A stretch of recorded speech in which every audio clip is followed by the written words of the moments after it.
Right, we're going to be looking at the shed again. Before that, I'm just going to nip out, dig up some spuds and grab a lettuce. And then we'll carry on with the shed. And if you think that other shed's bad, look at that one. And as you can see in here, it's quite dark. It's a little metal shed that's in the garden.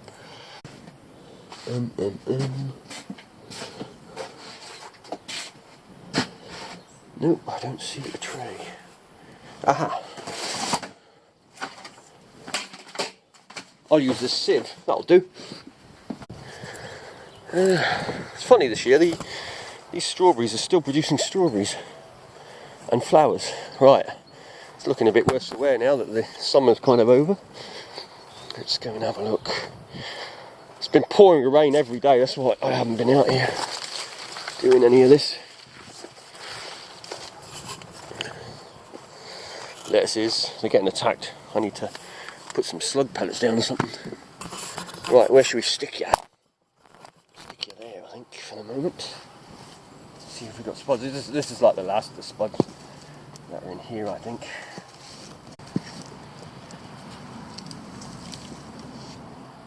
Ooh, there's some good ones. The size of those beauties. You see the earth's good here. We're trying to avoid chemicals and stuff. You've got some nice big worms living in the ground, and there's lots of them, you know. I mean, here alone there's 5, 6 just on that one dig. It shows you your soil's in good nick. You try and go and do that in a field where crops are commercially grown, you'll be lucky to find a worm. Right, that'll do. So there you go, some nice fresh produce straight out of the garden.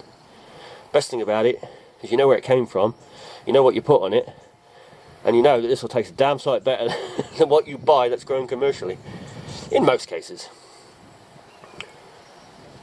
Right, back to the shed. This is just seeds from all the cabbages and vegetables and stuff like that. This is an interesting bit of kit. This is an ultrasonic cleaner. Used for jewellery, but it also can be used for carburetors, that sort of thing. You put washing powder in water for jewellery and that sort of thing, and you can use ethanol or alcohol, that kind of thing, when you're cleaning, say, circuit boards. You can put in there carburetors, that sort of thing. But it really does work well for cleaning those sort of things. Somebody actually asked me about this. This is squid fishing. There's actually a lure sitting here, because we're all moving on to the lure section. This is squid jig. It's only got very small hooks, this one. I've got some that are much bigger. These you tow behind in the water and squid grab onto them, and if you go down like harbours and places where there's lights, the squid come in under the lights, and when you move that around, they sit around the edges and they attack the little fish. Quite often you can actually see when squid are there, because if you go, when we used to go fishing as kids, we used to fish for a rosalie, which is smelt. We used tiny little hooks, and you'd be fishing, you see all these fish under the lights. Then all of a sudden, wham, they were gone. The moment you see that, you know a squid attack was on. So we used to go fishing for smelt or rosalie, but at the same time take squid jigs. As soon as we saw that, you knew they were there. And another little trick is if you catch some rosalie, you've got a dead rosalie, if you just strap it on the side of this with an elastic band, you just drop it in the water and just leave it there, the squid will just grab hold of it. You don't even have to sort of jig these. And it used to work really well, just strapping a bit of fish or one of the dead fish onto one of these. I took it actually further, and somewhere in here, I don't know where it is at the moment, but I've just got these spikes on a wire, and I literally just strap a fish onto that and they just grab it. You don't even have to jig it or anything. So there you go, little tip. If you find your squidding difficult, put a fish on it. An actual fish, a little fish like a smelt or a sand eel or something like that. Then we'll grab hold of it. Now, one of the most asked questions I get on the videos is when I'm bassing is what lure am I using? Well, today I'm going to show you what lure I use. Now, these lures that you're going to see here, these are all lures that I use regularly. So pretty much when you say what lure am I using, I'm using this one. You can see there's all sorts of different ones. It all depends on the day, time of year, what the fish are feeding on, and the rest of it. Now these are the ones that I use regular. This one on the end here, these are not. These are just ones that are just hanging up there. You can see the colours changing all of a sudden. But these ones are not regulars. But most of these are regular lures that I would use. I'll either go to a certain box, take one out, I'll bring some out if I feel that a certain one is catching or I need a certain type.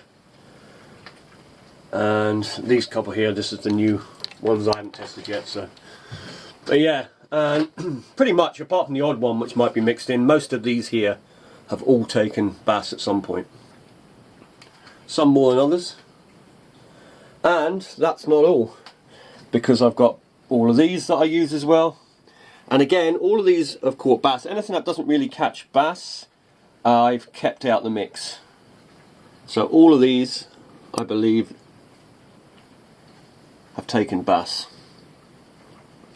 And I've got some new ones here which are in boxes which I haven't tried out yet, but I know they will catch. So, and these, I just threw these on here because I haven't caught on them, but I've seen other people catching them. But these I have used it, like I say, I just haven't really had much luck with them yet, but I'm still going to persist with them a little bit further. Maybe they'll work better off the shore, that sort of type of lure, I don't know. And these in here, this one here, I don't think the green one's caught a bass. I know it's caught lots of pollock, that one, but all the other lures in there have caught. I just don't tend to use those ones much these days because they are getting old, and some of my other lures I think are a little bit better than those. And all in all, these lures that are here, I counted them up, and there is over 100 lures that I use kind of on I say regular, you know, I'll pick them out every so often. I'll decide when I go. Some years, you know, it'll be things like this that will catch all the time, or this. Other years, if the fish are bigger and that, I'll be using the big stuff like this. Then you've got, I've lost a couple this year, so I think I lost 2 lures this year. 2, maybe 1. Actually, it might only be 1 I lost this year, which is pretty good because I normally lose about 10, but I only lost 1 this year, and that's not in fish. That's usually on rocks or reefs. Yeah, like I might use that one for instance, which is a surface one. I might want something deeper, that's like a big sand eel, or if there's garfish around, I'll probably use a lure like that. Obviously mackerel, I'd use mackerel lures, any of these, all of these striped ones, mackerel. If there's smelt and things around, things like this, or rosalie. Yeah, there's just bits and bobs really of everything, and there are some interesting ones like this one. This one's coming up in a video actually. So yeah, they all catch bass. Another thing that comes into play as well actually with lures is light. If it's a really shiny day, like a sunny day, I don't tend to use metal fronts so much. I find they're too shiny. I think they spook the fish more than they actually catch.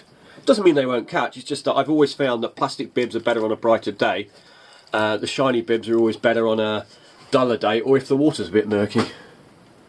Because obviously that glint will pick up on the fish. Same with the lures. Really shiny ones like this, I mean I use them at all different times, but generally slightly duller days are better for those.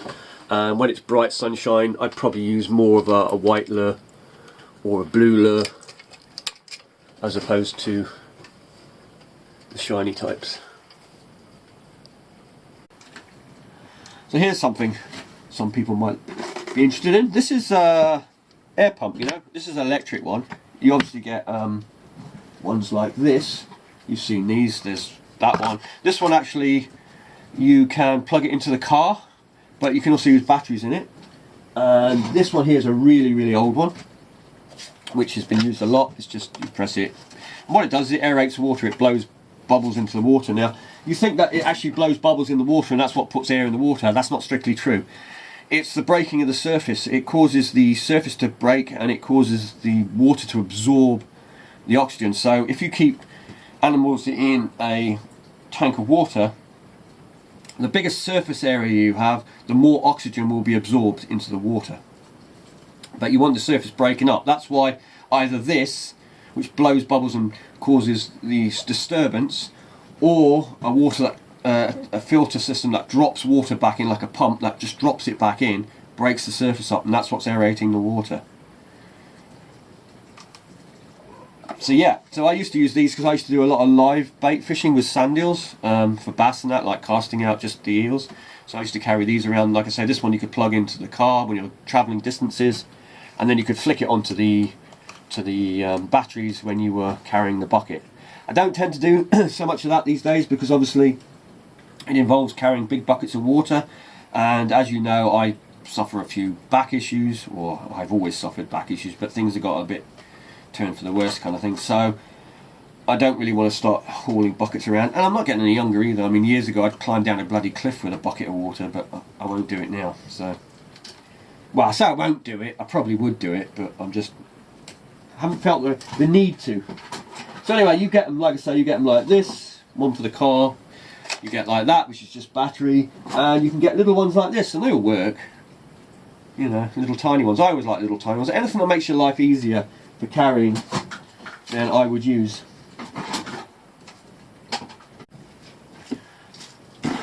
So I've still got these lines that I bought this year, made by Sea Night Blade. I heard they were quite good, so I bought them because I like the colours I use. I tend to use blues, or I use greens. Greens are green, I believe, goes invisible in the water kind of thing. Now, I don't spend a lot of money online if I can help it, and there is a reason behind that. Now you think yeah, but if you buy an expensive line you get a good quality line and that. Yeah, all I got to say to that is that's complete BS. How do I know that? I tell you, because there's one thing happened a long time ago and it still irks me to this day.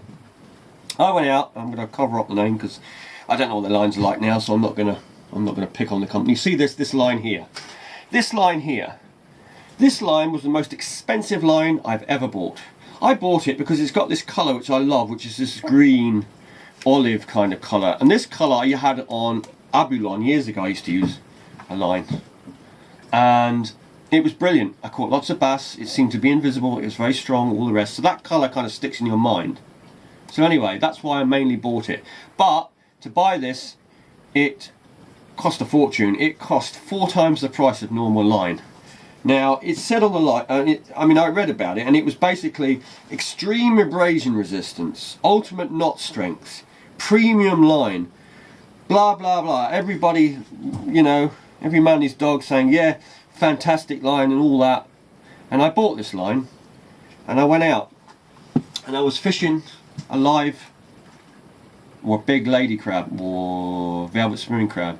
Big one, hard one. I threw it out. A few minutes later the rod did that and I thought, oh my god, there must be something big. I'm having a go at that. Sure was. It was either the biggest bass I've ever hooked or possibly a giant gilthead bream. And it tore off. And guess what? My line snapped. Yep, my line snapped. Now you think, well, that can happen with any line. And yes, it can. It might have been a fault in the line, whatever. But anyway, I took the line out the next day and I cast a bullet weight, and the bail arm went over, a 1 ounce bullet weight, and the line went like that, and it cracked off and broke. And I thought, what the hell? Bullet heads don't crack off, they bounce back. A 6-7 ounce lead would crack off. This is 20-pound line, by the way. So I tried it again, and I shocked the line, and every time you shock the line, it would just break. And that is why I don't necessarily buy expensive lines anymore, because of that. And like I say, to this day, that annoys me, because obviously you lost one of the biggest fish, gilthead or bass. It was either one of those two, and to lose it on just because you went and bought the most expensive line, that was like its first uses. You can see this line, I think, I can't remember, yeah, I only had it on one reel, I believe, but you can see this spool's pretty much full. Well, almost full. It's not quite, it did go onto a reel. But yeah, I've never used it since. It upset me so much. I can always remember that. It sticks in the back of my throat, that moment when that fish took it, because it was just like fish of a lifetime. And all because I went and bought this most expensive line, which is supposed to be the best, because that's what I wanted when I was fishing for bass and stuff at that time. And I end up with that. Nah. So I go with what's tried and tested, always now. I take something, I try it, I test it. If it's good, I use it. And I don't worry about the price, whether it's... I say I don't worry about it. I'm not spending a fortune on something. I know quite often when you see something that it's just overpriced. Now, things like a pen reel. I will say a pen reel today. It might change in a year or two, because that's quite often what happens. But pen reels at the moment, all they have been for quite a few years, are really good reels. They are built well, they are built strong, and they last. But that's only, like I say, today. In a year, I could completely be wrong. They might have changed their manufacturing, they might have moved their factory to somewhere else where they're using inferior parts to maximise profits, all depending who the CEO at the time is. And it all changes. So, yeah, time tested. So I don't go by, you know, what people say is good and bad. I used to use Abu reels and they were fantastic. They were manufactured, I believe, up in Sweden at the time. I had an Abu 6, I had an Abu 6.5, I've still got several Abus. There's an Abu 7, there's an Abu 6. I had two of the Abu, not Abu 6, Abu 6500. I had two of those. And these are all pre-2000 or something like that. Around 2000 they moved their factory. I think it went, I don't know for sure, but I think it went to China, something like that. And when you opened up the reels, there was bloody plastic parts and all sorts being thrown in there. And they were never that good after that. Even though people would turn and say, oh yeah, they're fantastic reels. They were. But then they changed. I don't know what they'd like now because I haven't used them for quite a few years. I say I haven't used them, I'm still using my old ones because the old ones were brilliant. But I know a friend had one and he is having a nightmare with it trying to cast it. And even I tried casting it just to see if it was his casting, but it wasn't. It was the reel. The reel was just blowing up all the time. I don't know what was wrong with that reel, but it doesn't matter how hard or soft you cast it, it breaks on or off, the thing just... So, yeah.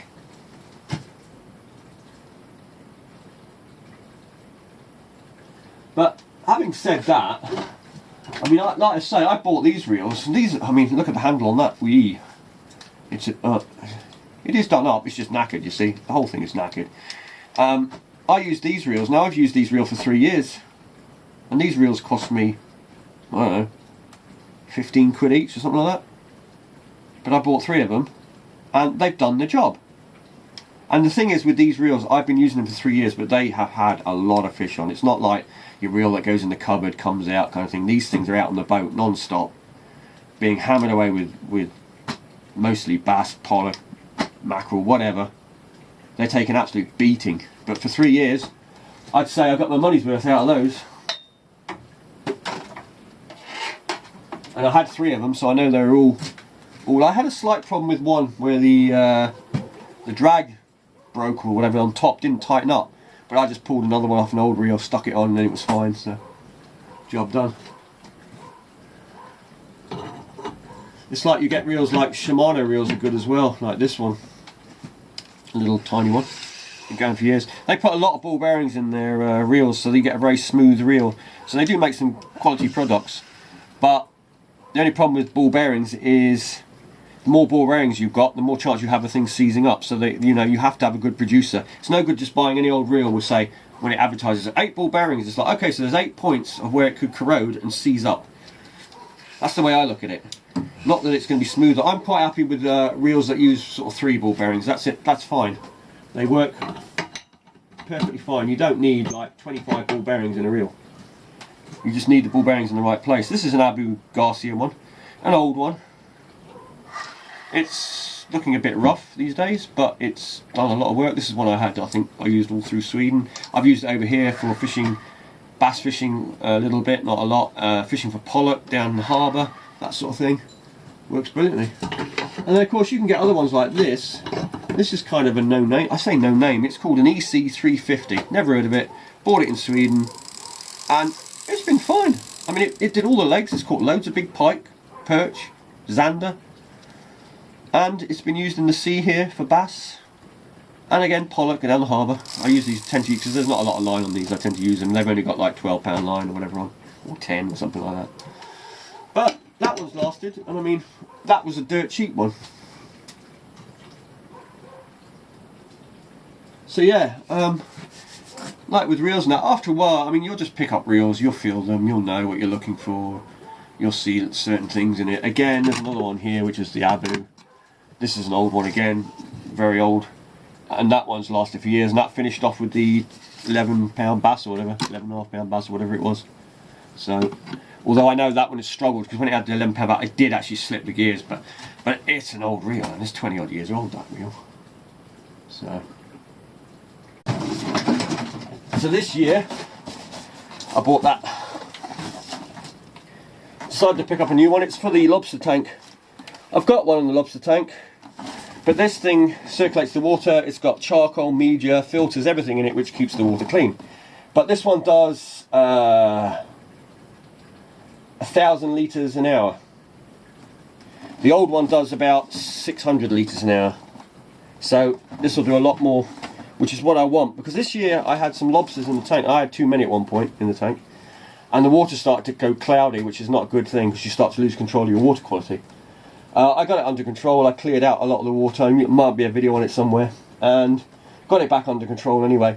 But that pump in there has been going for 5 or 6 years. It hasn't stopped for 5 or 6 years, so it's a good pump. So hopefully this one will go as long. But this one, like I say, as it gets older, it might not be pumping as well and all the rest of it. So I thought before that breaks right in the middle of a lobster situation, I'll buy this. So I bought this. The other pump has survived the whole year, but I'm going to change to this new one probably for next year. So yeah, there you go. Keep your lobsters alive. And of course the old one, we'll keep it as a spare. I just have to flush it out, make sure it's got no salt water left in it. But it's certainly lasted. But I mean, pumps like that, you're looking at, well, when I bought the old one, it was like £120 or something like that. This one's I can't remember this one. It might have been only about £60–70. It wasn't that expensive. So like I say, hopefully it'll do as well. If not, then I'll have to put the old one back on. We'll see. Got our float box. We've got even more rod bags. They're everywhere. I don't know why you can keep them. I should just chuck them out. Take them back to the tackle shop. Maybe they can use them. Fishing floats. You've got different types of fishing floats. You've got these ones which are just a float. 1.5 ounce lead you need on the bottom of that. You've got these ones like that. They've actually got a weight in them. So they're self-weighted. Different advantages for certain ones. Obviously, if you have your weight in the float, then you're relying on your bait or your hook to sink your bait. So these are quite good near the surface. If you're going deep, you're probably better off using ones with the weight, so the weight drops the bait down. But of course, these are good for using live baits. And thin ones, thick ones, huge chunky ones, great big ones. I used to use these big ones quite often off the cliffs. I prefer the big ones. In certain instances, if I'm using live baits, I'd use smaller ones. Now, when you buy floats, obviously quite often they come in colours, but they usually come in yellow or orange. I always preferred the orange, because yellow ones, when the sun's in your eyes or at an angle to your float, you cannot see them sometimes. They're a pain in the arse. They might be better at night, I don't know. But for daytime fishing or sunny conditions, orange is much better. You can see them a lot easier. But anyway, I got a load of those. I don't really float fish much anymore. I used to do a lot of float fishing for mackerel, garfish, pollock, occasionally the odd wrasse and that. But to be honest, I don't do a lot of that anymore. Although, maybe we'll go sometime. I know the last time I went with a brand new reel that I bought, and the reel fell apart on the first trip. That was a rubbish reel. Right, so the post came earlier, and we've got something for the boat. Got some new bungs for the... There's one in the keel, one in the floor, and one in the anchor hold kind of thing. Now the ones that are on there, they're actually like white ones, but they're like a bayonet fitting where it just goes in and twists once and they're closed. I don't like the idea of that because they just twist once. These actually, you have to screw on and off. And these also have a nice big O-ring on the inside there, so when you close it down, it squashes down the O-ring and it seals it. So I'm more happy about these ones, using these. Plus the others are old, so just about change them. Now I'm not going to bother doing the keel band and any of that until next year, because when I do the keel band, I'm going to tip the boat up on its side kind of thing, and so I can get it easy, and then I'm going to anti-foul it at the same time. But I don't want to anti-foul too early. I don't want to put anti-foul on and it sits there for months out of water, so we'll get to that. Anyway, we're going to end that one here, or now, because otherwise it'll take me a week to upload it. So until the next one, which will probably be a bit on multipliers, fishing line and fishing hooks. Till then.